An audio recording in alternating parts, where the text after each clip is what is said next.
Everyone. ఈరోజు ఒక చిన్న స్టోరీ చెప్తా వినండి.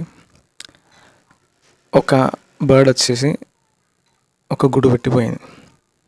సో అది తీసుకెళ్ళి ఒక ప్లేస్లో అందరు విజిటింగ్ అంటే టూరిస్ట్ ప్లేస్లో ఉండే దగ్గర పెట్టి వెళ్ళిపోయింది అన్నమాట. 1 డే అయింది, టూరిస్ట్ వచ్చిన వాళ్ళు అందరూ చూస్తున్నారు కానీ ఎవరు టచ్ చేయలేదు, ఏం చేయలేదు. నెక్స్ట్ 2 days అయింది, చూస్తున్నారు, అదే నార్మల్ ఎగ్ లాగానే కనిపిస్తుంది. 3 days అయింది, 4 days అయింది, చూస్తున్నారు, ఏం లేదు. అట్లా అప్ టు 15 to 21 days అలా అయిన తర్వాత అందరూ అది ఎగ్ లాగానే కనబడింది. బట్ ఆఫ్టర్ 15 to 21 daysలో లాస్ట్ డే అప్పుడు ఆ ఎగ్ అనేది పగిలిపోతుంది. లోపల నుండి ఒకటి పగలగొట్టుకుంటూ బయటకు వస్తుంది. బయటికి ఇట్లా వచ్చినప్పుడు రంగురంగులు కలిగిన ఒక పక్షి అది పగిలి ఇట్లా బయటికి రాగానే అప్పటి వరకు ఉన్న టూరిస్టులు కానీ విజిటర్స్ కానీ కెమెరాస్ తీసి ఫొటోస్ తీయడం స్టార్ట్ చేశారు. అంటే ఒక బ్యూటీ ఆఫ్ దట్ బర్డ్ అన్ని ఫొటోస్ ఇస్తున్నారు.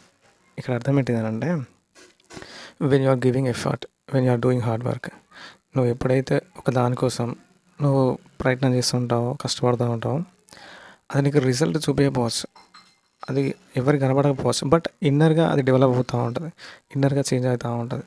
చేంజ్ అయ్యి ఒకానొక టైం లోపల అది బ్యూటిఫుల్గా బయటకు వస్తుంది. అప్పుడు అందరు వచ్చి నేను ఫొటోస్ తీసుకుంటారు.